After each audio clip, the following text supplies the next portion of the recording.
4 jours du président en Turquie, les nouvelles sont bonnes. Entre autres projets ramenés d'Ankara, la construction d'une cimenterie avec une capacité d'1 million de tonnes pour un coût de plus de 25 milliards de francs CFA.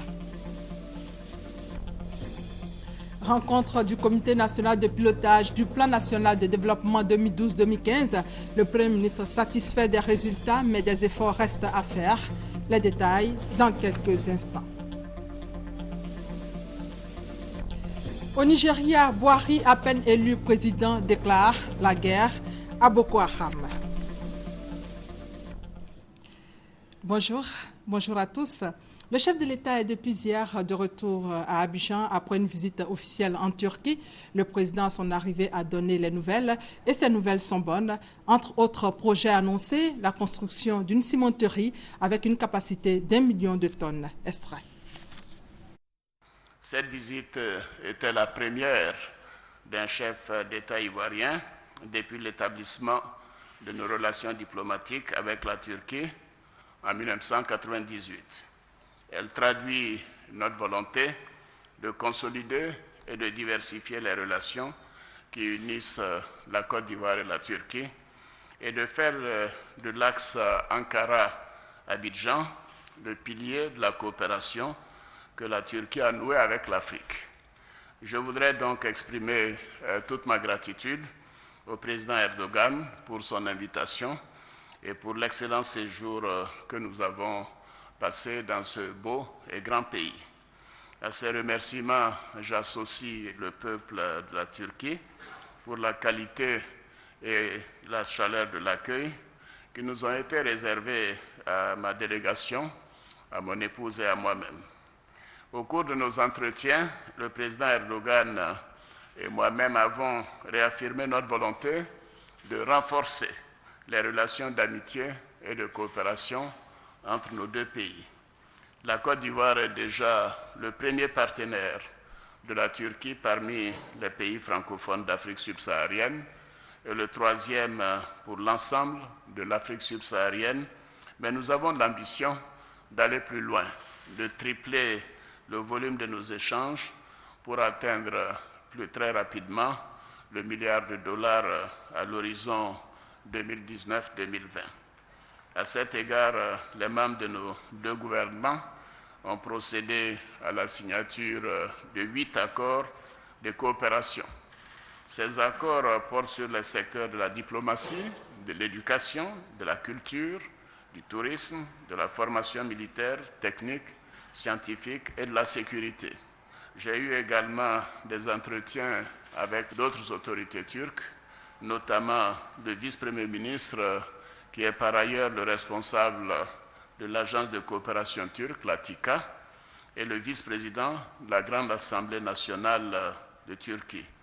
Avec ces deux personnalités, il a été question de coopération économique, notamment des possibilités d'aide que la TİKA pourrait apporter à notre pays dans le cadre de la réalisation de certains projets, dont la construction d'une école et d'une mosquée, ou encore l'augmentation des bourses à octroyer par la Turquie aux étudiants ivoiriens. Il a été aussi question de coopération politique et du renforcement des relations parlementaires entre nos deux assemblées nationales, dont les bases ont déjà été jetées en 2011 avec la mise en place d'un groupe d'amitié ivoiro-turc et la visite du président de l'Assemblée nationale qui m'a représenté en août dernier à l'occasion de l'investiture présidentielle du président Erdogan.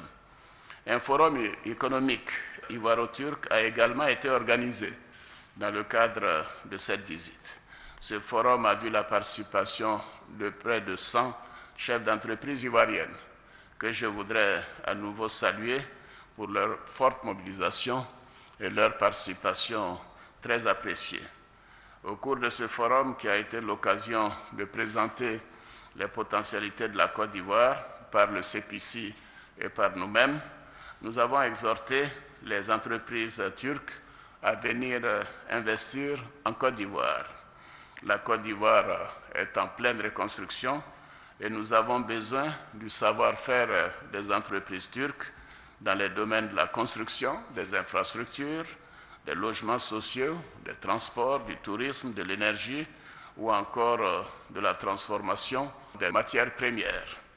J'ai incité ces entreprises et les populations turques à consommer davantage de chocolat fabriqué à partir du cacao ivoirien et à venir construire des usines de transformation de cacao dont notre pays, bien évidemment, est le premier producteur mondial avec 40% de part de marché.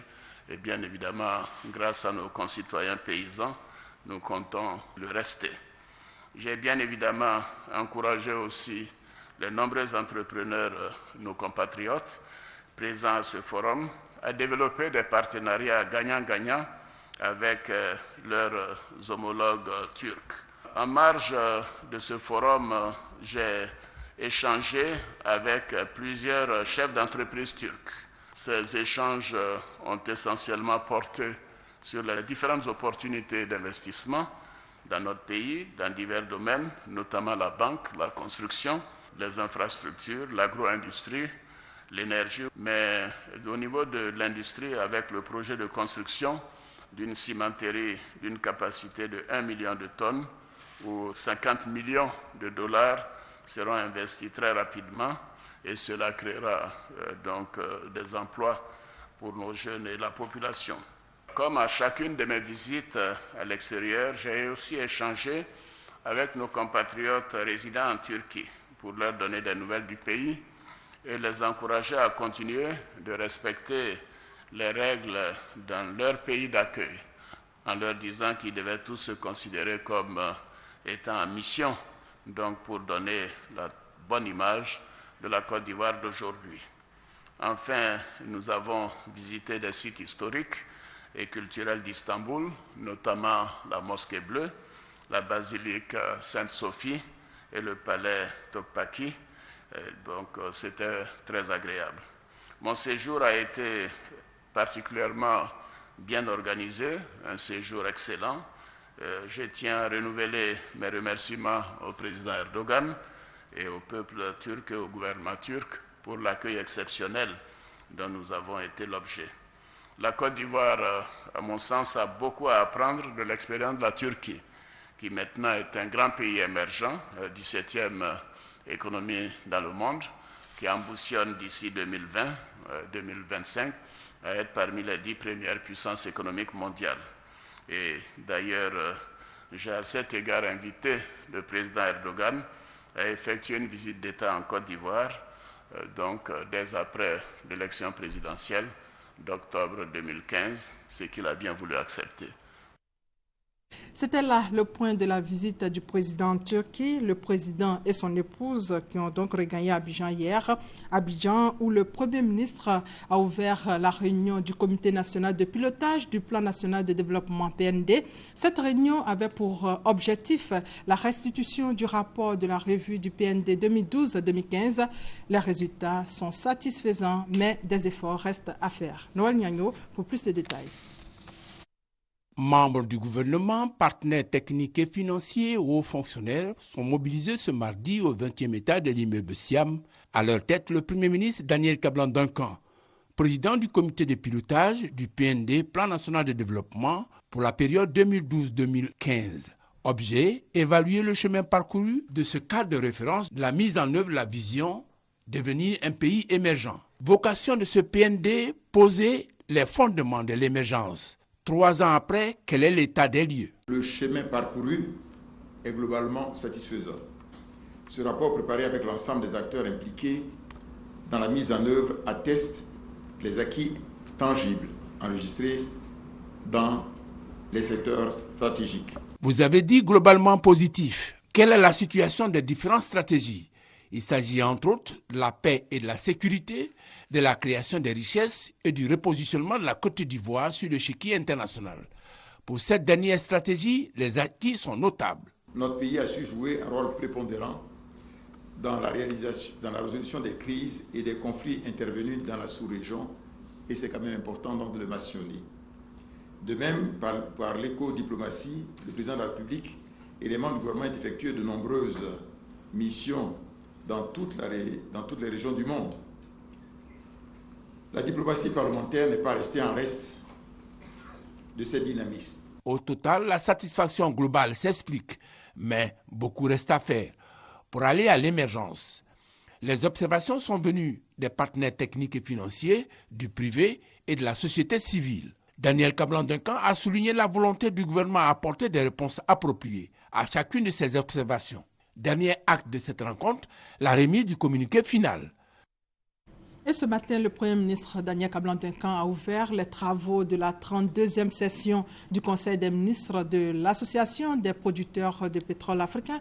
Il a exhorté les 18 pays de cette association à préserver les ressources pétrolières. Francis Boifo.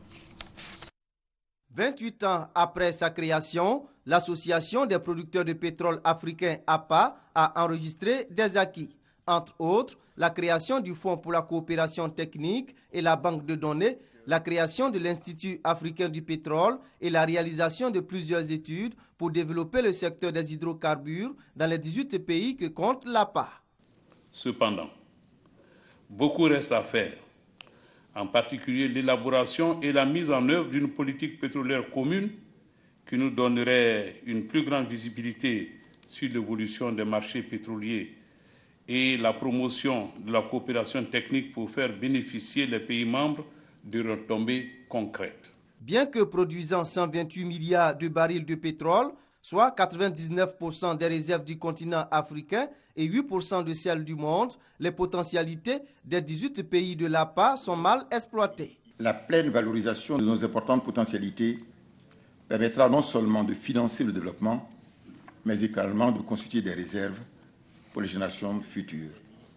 Il s'agit de promouvoir une coopération multiforme, effective et agissante dans toute la chaîne de l'industrie pétrolière et de faire de l'APA un interlocuteur de premier rang dans les négociations internationales des produits pétroliers. Le Premier ministre ivoirien Daniel Kablan-Duncan invite les participants de cette session des ministres africains, membres de l'APA, à mettre en place un dispositif pour faire face à l'arrivée sur le marché international du pétrole non conventionnel, conséquence de la baisse des exportations pétrolières vers les pays du Sud. Rendons-nous à Yamoussoukro où le ministre chargé du budget explique l'élaboration de l'exécution du budget. Une conférence initiée par l'Institut national polytechnique Houphouët-Boigny pour informer les élèves sur la gestion du budget. Reportage sur Corona Commentaire, Kader Sogodogo. La direction générale de l'Institut national polytechnique Félix Houphouët-Boigny de Yamoussoukro invite régulièrement des personnalités pour débattre des sujets importants. Des sujets relatifs au développement économique, social et culturel de la Côte d'Ivoire. C'est un amphithéâtre archi-comble qui a accueilli Abdourahmane Cissé, ministre chargé du budget. Les enjeux du budget, de son élaboration à son exécution. C'est ce thème qui a été débattu par le ministre. Pendant 2 heures d'horloge, Abdourahmane Cissé a expliqué dans les moindres détails les éléments qui rentrent dans la confection d'un budget. Le ministre chargé du budget a informé l'assistance que le budget de la Côte d'Ivoire est constitué essentiellement des recettes des douanes et des impôts. Le ministre, qui ne croyait pas si bien dit, a donné la différence entre le budget et la trésorerie. Nous avons terminé par le budget 2015. Qu'est-ce qui est contenu dans le budget 2015 ? Quelles sont les dépenses qui sont prévues? Parce que le budget n'est juste que la traduction en chiffres de la politique du gouvernement en matière de développement économique et social. Les nombreuses préoccupations soulevées par les élèves et le corps enseignant ont marqué l'intérêt que les Ivoiriens accordent à la chose publique. Le directeur général de l'INPHB a salué la disponibilité du ministre, ancien polytechnicien. Pour l'année 2015, le budget de l'État de Côte d'Ivoire s'élève à plus de 5 000 milliards. Les 1/5 de ce budget sont consacrés à l'éducation. Dans le domaine de la santé, la lutte contre les faux médicaments au centre d'un séminaire médico-pharmaceutique, séminaire ouvert par le ministre de la Santé. Les détails avec Patricia Oumouetia. La Côte d'Ivoire accueille pour la 3e fois la rencontre annuelle du LEM, les entreprises du médicament. et des directeurs de la pharmacie et du médicament d'Afrique subsaharienne. Il s'agit d'un cadre privilégié d'échange et de discussion sur les questions d'actualité, notamment la lutte contre les médicaments falsifiés et les marchés illicites du médicament. Pour la ministre de la Santé, plus de 8000 femmes pratiquent la vente de médicaments illicites. Nous pensons que la solution, c'est de voir un peu comment ces femmes peuvent avoir un autre type d'activité génératrice de revenus afin que nous puissions vraiment travailler et permettre aux populations ivoiriennes d'avoir accès à des médicaments de qualité, des médicaments de moindre coût. Donc la question de la généralisation du générique en Côte d'Ivoire doit être, je pense, une question qui va être abordée pendant ces assises. Pour le président Afrique des entreprises du médicament, l'EM, c'est l'occasion d'élaborer un certain nombre de règles sur la formation, la distribution, la contrefaçon, la sécurisation et la qualité pharmaceutique. Dans le cadre de ces réunions, avec les 16 pays d'Afrique francophone, nous discutons des meilleures solutions et du support que nous pouvons apporter. Les résultats attendus sont de parvenir à la sécurité sanitaire des populations en matière de construction médicamenteuse. Favoriser la promotion de la planification familiale, c'est l'objectif visé par l'ONG Vivre, Informer, Fraterniser de Daloa. Pour atteindre cet objectif, cette ONG, qui bénéficie du soutien du Fonds mondial pour la population, a lancé des consultations dans les villages et les quartiers précaires de plusieurs districts sanitaires de la région du Haut-Sassandra. Chantal Eouma Kandan. Ce programme va contribuer à accroître la demande et l'offre de services cliniques et communautaires de planification familiale de qualité. La cible, les femmes, les jeunes et les couples. Objectif visé, permettre aux bénéficiaires d'avoir une sexualité responsable dans l'optique d'espacer les naissances et de déterminer avec précision la taille de la famille.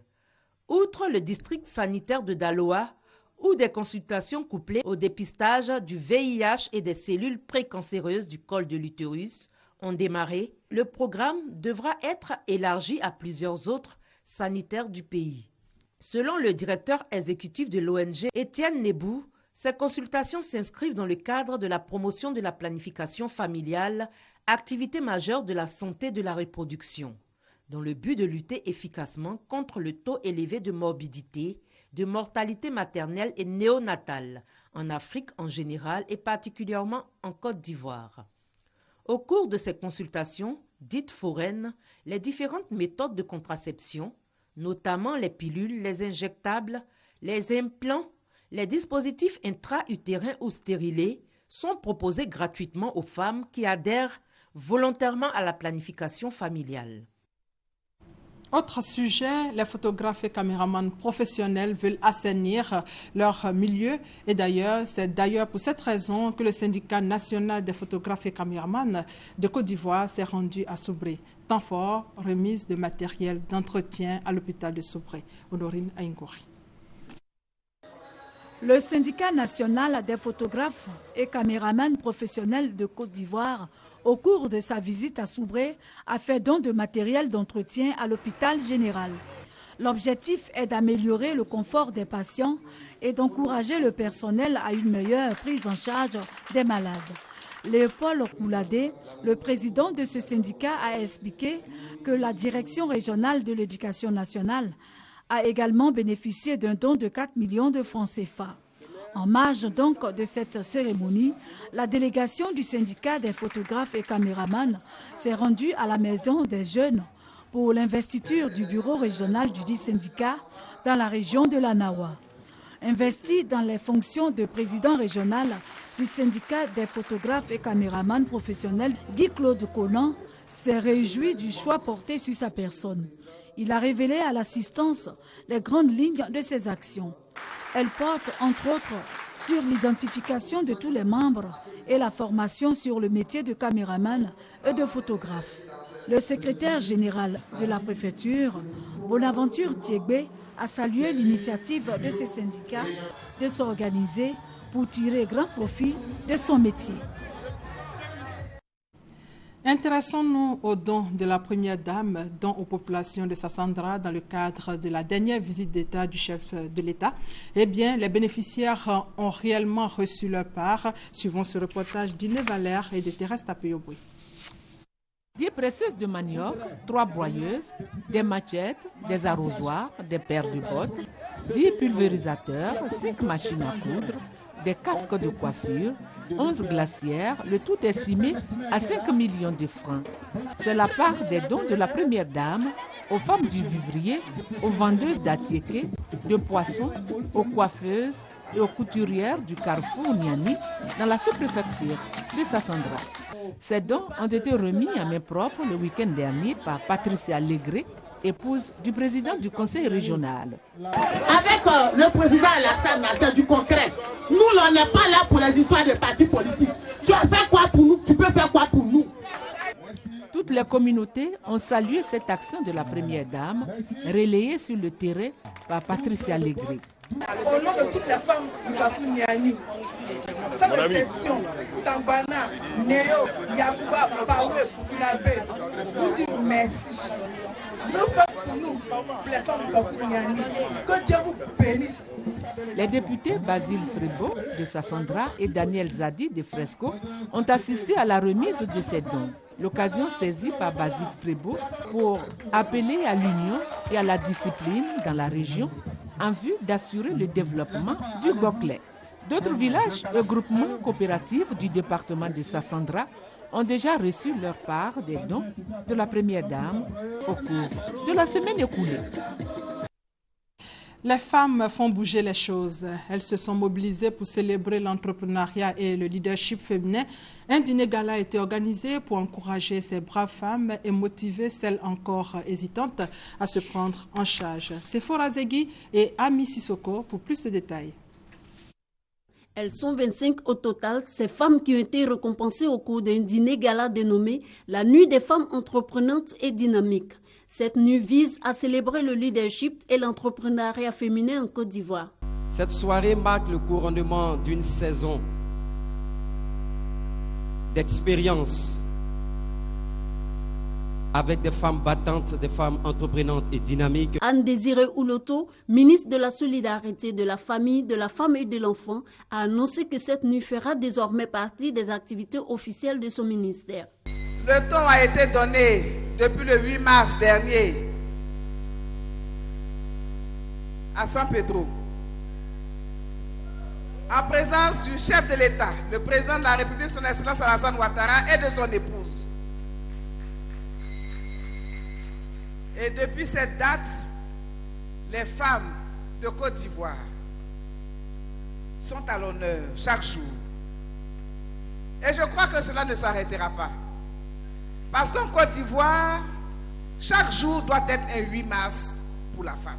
Les initiateurs du concept entreprenante et dynamique veulent mettre en relief le succès des femmes parties de rien pour se hisser dans le tissu socio-professionnel.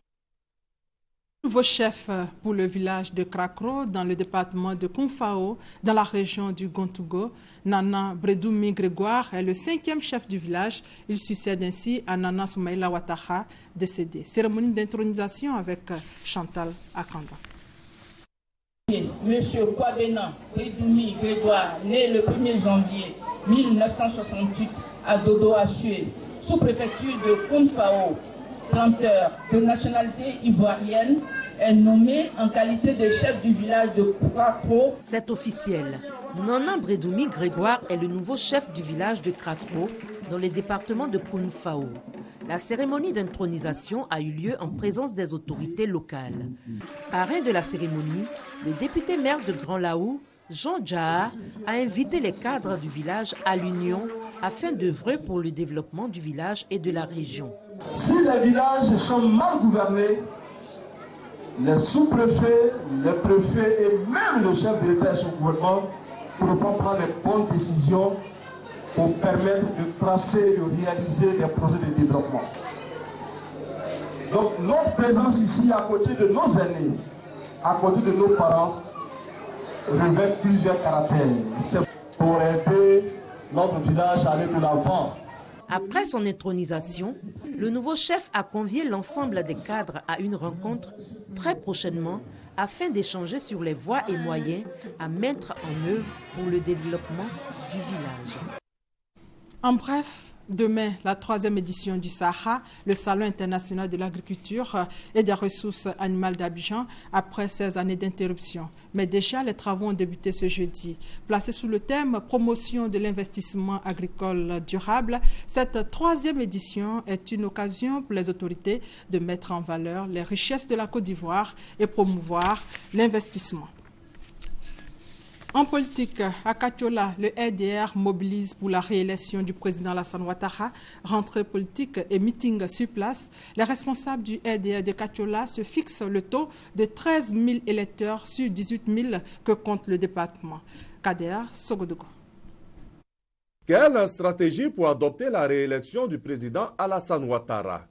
La question était à l'ordre du jour lors du premier conseil départemental de l'année 2015 du Rassemblement des Républicains RDR de la région du Hambol. Cette rencontre tenue à la mairie de Katiola marque ainsi la rentrée politique du dit parti. Les différents commissaires politiques du RDR ont évoqué certaines difficultés. Des préoccupations prises en compte par le secrétaire départemental Koulibaly Ouamien et le maire Kamara Thomas. Ils ont promis tout mettre en œuvre pour que l'objectif visant à atteindre le nombre de 13 000 électeurs acquis à la cause du RDR soit une réalité dans cette partie du pays. En les mobilisant autour de cette idée d'élire le président Ouattara avec un bon score, les gens sortiront de leur salon et ils comprendront et ils contribueront. On mettra des stratégies pour pouvoir conquérir complètement le territoire. Si nous avons 13 000 militants, nous pensons que ça rentre dans les objectifs. Un meeting à la gare routière animé par des hommes et femmes politiques de la région, soutenu par des amis venus du reste du pays, avec la participation des artistes de renom, a ponctué cette rentrée politique placée sous le sceau de la remobilisation pour la réélection du président Alassane Ouattara à la présidentielle d'octobre 2015. Le secrétaire général par intérim du Rassemblement des Républicains, Amadou Soumaoro, a investi le secrétaire départemental du RDR de Dikodougou. L'objectif est d'assurer la victoire du candidat Alassane Ouattara à la prochaine élection présidentielle du mois d'octobre. Reportage Soro Corona, commentaire Brahima Doumbia. À 6 mois de la présidentielle d'octobre 2015 et après son congrès extraordinaire, le Rassemblement des Républicains RDR mobilise sa base pour la victoire de son candidat au premier tour. C'est le département de Dikodougou, région du Poro, qui a été le point de départ de cette mobilisation. La force 2015 va faire comme la majorité des militants du RDR, du RHDP, en allant dans les hameaux, dans les villages et dans les localités les plus reculées pour présenter les actions du chef de l'État et dire qu'à l'heure actuelle, l'homme idéal qui puisse nous conduire à l'émergence, au développement, c'est bien et bien le docteur Alassane Ouattara. Le secrétaire général du RDR, par intérim, Amadou Soumaoro, est venu porter le message de la direction du parti, celui d'accorder un second mandat au président de la République, Alassane Ouattara. Les militants et sympathisants du RDR de Dikodougou, par la voix de leur porte-parole, ont exprimé leur soutien sans faille à Alassane Ouattara. Un choix justifié, au dire du colonel-major Issa Koulibaly. Pour le maire de Guembé, seul le candidat Ouattara peut apporter le développement et la stabilité en Côte d'Ivoire. Nous allons nous appliquer, nous organiser méthodiquement par des campagnes de proximité, de formation, d'encadrement pour faire en sorte que pas de bulletin nul, pas d'abstention et un taux de participation à la hauteur des enjeux. Le secrétaire général du RDR par intérim s'est félicité de la mobilisation des populations de Dikodougou autour de la candidature du président de la République. Amadou Soumaoro a donc exhorté les militants et sympathisants du département à donner la victoire à Alassane Ouattara dès le premier tour avec un score de 100%. Nous venons dire à nos parents, au peuple Konfolo de Dikodougou, de rester rassemblés et unis. Pourquoi en octobre 2015, Alassane Ouattara, nous lui accordons un second mandat. À ce meeting, Soro Apollinaire a été investi en qualité de secrétaire départemental du RDR de Dikodougou. Amadou Smaoro a également échangé avec les chefs de village. Il a invité les garants des traditions à s'impliquer dans le processus de réconciliation et de cohésion sociale entamé par le chef de l'État. Hors de nos frontières, le nouveau président du Nigeria, à peine élu au thème d'un scrutin salué dans le monde, l'ex-général Muhammadu Buhari s'est engagé mercredi à débarrasser la nation de la terreur de Boko Haram. Et sur le même sujet, le Conseil des droits de l'homme de l'ONU a adopté mercredi à l'unanimité une résolution appelant la communauté internationale à soutenir davantage les pays africains dans leur lutte contre ce groupe islamiste. Ainsi s'achève ce 13h. Merci de votre fidélité.